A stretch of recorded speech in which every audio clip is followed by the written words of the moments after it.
Hi friends, it's Gwen. Welcome back to my channel. Today I'm here to recommend some emotional books.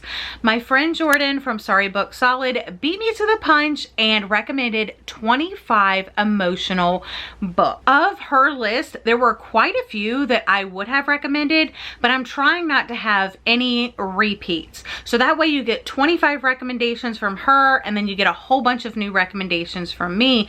But I did want to like quickly touch on them. So The Girl He Used to Know, 7 Days in June, Evidence of the Affair, Tell Me Lies, The Astonishing Color of After, Forever Interrupted, It Ends With Us, All Your Perfects, The Dream Daughter, The Measure, The Four Winds, and a recent addition to my TBR, Do You Dream of Tara 2?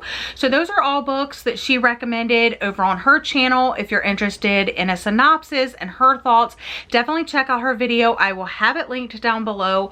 Also, my friend Taya from Taya's Turning Pages, I'm going to link her channel for you because she said she's also working on her version of this video as well. So if you're looking for more emotional book recommendations, check out both of those links down in the description box. All right, now we're going to go ahead and jump into my recommendations for emotional reads. The first one I want to talk to you about is Now She Is Gone by Rachel Housel Hall. This is really emotional specifically for me because there is a domestic abuse theme. So in this one, you have a main character named Grayson Sykes. She works for this consulting firm that kind of like takes care of everything from like missing persons, missing pets, cons, all that sort of thing. And she's gotten her first missing persons case. So she goes to meet with the husband and he says, I'm looking for my wife. She stole my dog. So her job is to get proof of life and get the dog back and give it to its rightful owner. But in the process of that, she begins to suspect that Ian had something to do with his wife's disappearance.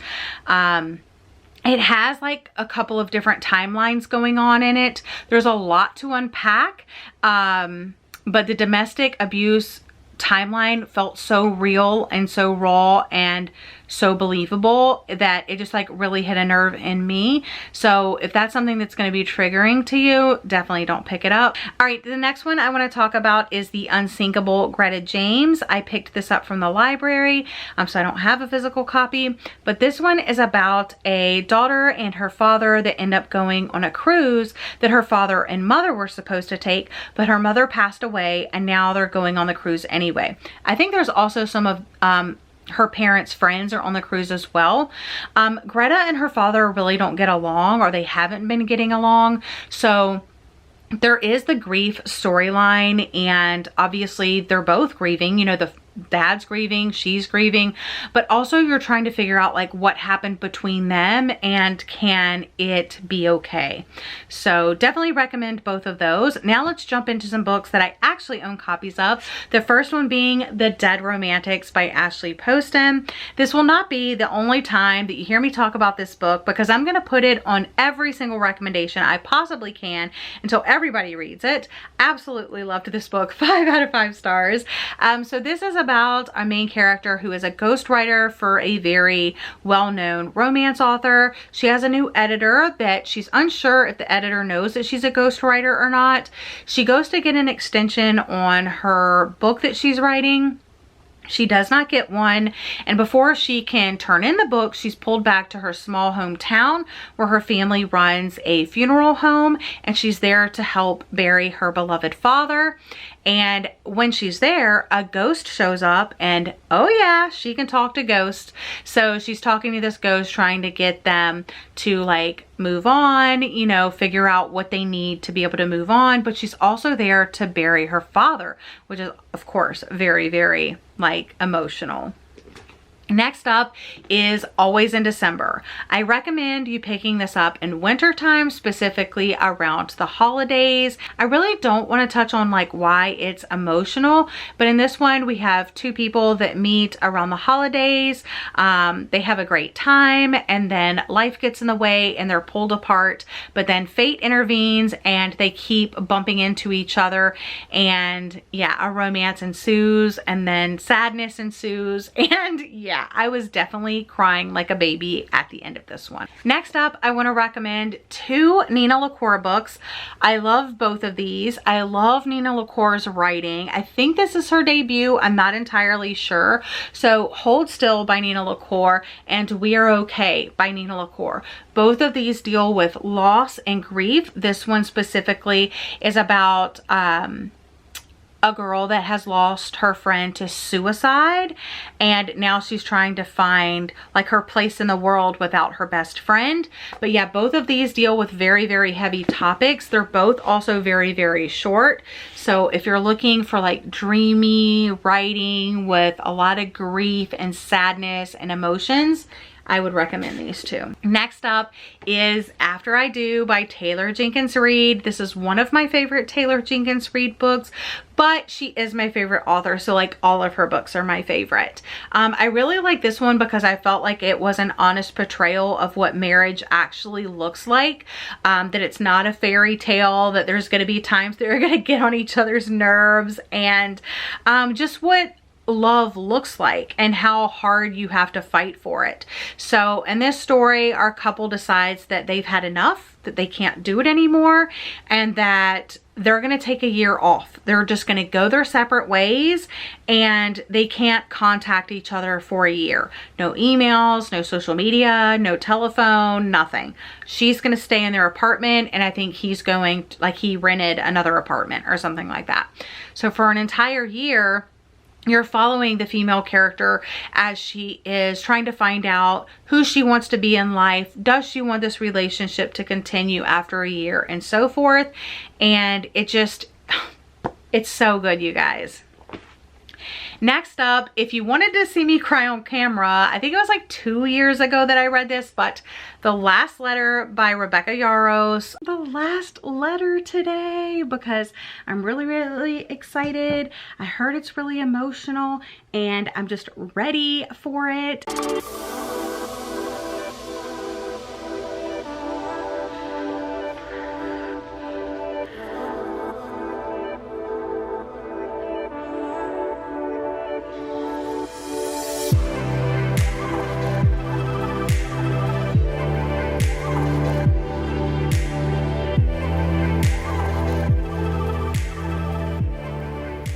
This was really emotional because I used to be in the military myself, and this is kind of like a military romance.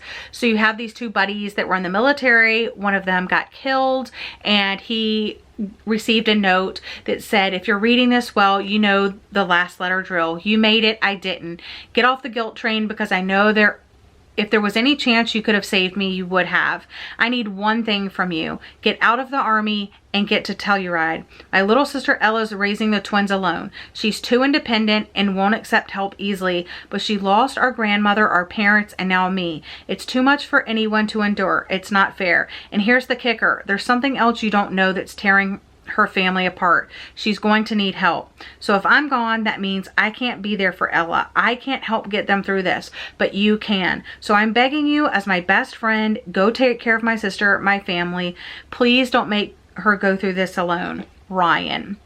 So Beckett goes to his sister's house, and I think there's like a property thing that they own, and he's staying in this like other house, and he gets to know Ella and gets to know the kids. And the saddest part, I mean, I got goosebumps just reading that letter, because I know what it's like to lose a friend in the military and stuff. Like, my whole family has pretty much been in the military. So that already hits close to home for me, but the ending is just tragic. So prepare yourselves. That's all I can really say. Next up, a Colleen Hoover book, Reminders of Him. I was a little surprised by this because it does have romance, but it's also about like being a mother and what that means. And going back to the other Colleen Hoover books that Jordan recommended, I feel like she just writes really realistic portrayals of the things that she talks about in her books. Like, it's so hard to explain. But in this one, you have a mother that something happened in her past, and she went to jail, and someone else took care of her daughter while she was in jail. And now that she's out of jail, she's trying to get custody of her daughter back. And the moments of her talking about her daughter and how much her daughter means to her and how much she wants to be in her life. I didn't have a really good mother figure in my life, so to hear, and I can't have children of my own, so anytime there's like a mother-daughter relationship or themes in a book, it's usually going to be pretty emotional for me. I wouldn't say that the overall book is emotional, but that particular part of it is emotional for me. Next up is The Saturday Night Ghost Club by Craig Davidson, and I am so happy that so many of you are going to be reading this for the Upside Down Readathon, because Lauren's favorite character in Stranger Things is Steve, and she picked this as like her kind of companion book buddy read, and I'm so excited for all of you to experience this. I think I read it either last fall or the fall before that. I can't really remember, but it's a short one, so that's good. It's so different than you think it's going to be going in. It's also a story about an uncle and his nephew and how close they are. And I also lost my uncle around the time of reading this, so that's also why it was super emotional for me, but that's not the only emotional part. I don't really want to talk about it, but it's about like ghost stories and urban legends, and it feels very 80s as well, so definitely pick it up, and if you read it, let me know what you think down in the comment section down below. All right, we still got I feel like a whole stack to go. Next up is My Best Friend's Exorcism by Grady Hendrix. This is also kind of like making its way around BookTube and stuff like that. This is an easy 5 out of 5 stars from me. I absolutely loved it. The movie is coming out at the end of September, which I'm so excited about. This one was one that I wasn't expecting to be emotional at all, because it's a horror book and it is a YA horror book at that, so I was very shocked that it was emotional as it was. At its core, it's a story of friendship and how one friend realizes that something is wrong with her best friend, and she tries to get everybody to help her figure out what it is and help her fix the problem, and nobody is believing her. They're like, no, but she is persistent and she sticks with it, and the ending definitely packs a punch. Another one is Saving Noah by Lucinda Berry. Obviously this is emotional because of the subject matter, but it definitely like goes in directions that I wasn't expecting it to go. This is about a young man that sexually molested some young girls at swim team practice, and he has since gone to a juvenile detention rehabilitation center, and he is getting out now, and he's hoping to return, you know, home, but the dad doesn't want him in the house with, like, he has like a younger sister and stuff, so the mom gets them an apartment and sets it up so he has a place to go. Like, she's gonna live there with him and stuff, and it's heartbreaking because it just talks about like pedophilia in a way that I never really thought about it, and what is like going through his mind, but also like the mother always wanting to be there for her son and do everything in her power to like fix him in a way. Definitely heartbreaking, and it's definitely a thriller that's gonna make you think. It is fairly short, it's very fast paced, also very emotional. Next up is Eleanor and Gray by Brittany C. Cherry. This one, another one, I didn't quite know what I was getting myself in for. Today's vlog is gonna all be about Eleanor and Gray by Brittany C. Cherry.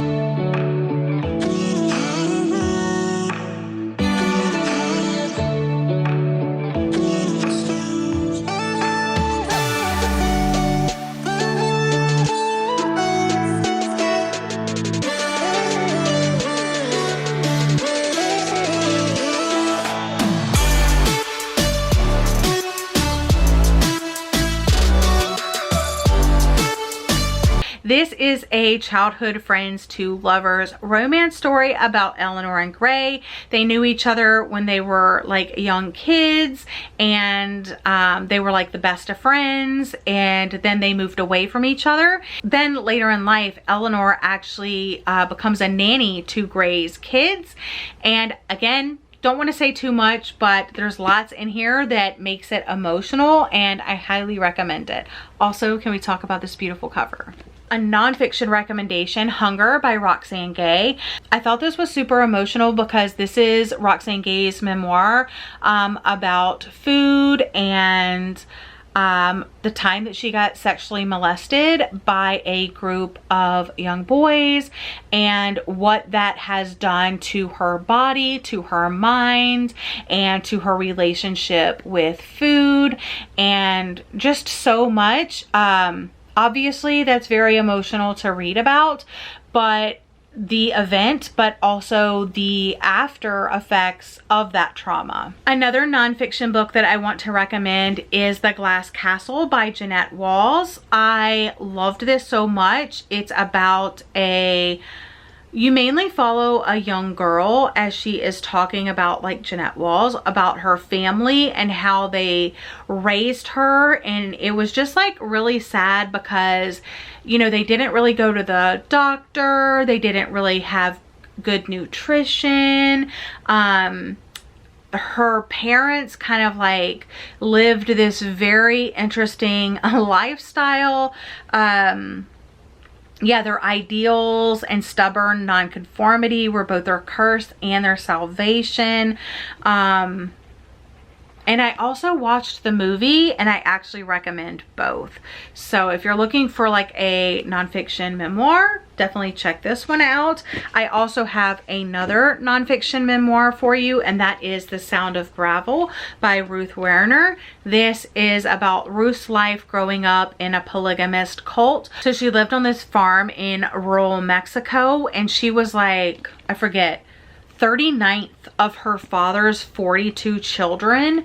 And the authorities turned a blind eye to the practices of her community. And she lived in this like ramshackled house that didn't have electricity, didn't have running water, and they were just kind of left to fend for themselves. There's also some sexual abuse that goes on in here. There's also some like, it's very emotional. It's very sad, the neglect and when things would happen to the children and they would try to speak up and they would try to say something to the adults, and the adults would, you know, play it off like, no, that's not wrong and stuff like that. Yeah, if you're looking for an emotional punch, these are some good ones, you guys. And last but not least, I mean, you're probably gonna laugh at me for putting this on, but if you saw my most recent reading vlog of reading this book, you saw me crying when I read Carrie Soto is Back by Taylor Jenkins Reid. Carrie Soto is Back by Taylor Jenkins Reid. I am so excited about this book. If you don't know, Taylor Jenkins Reid is my favorite author of all time.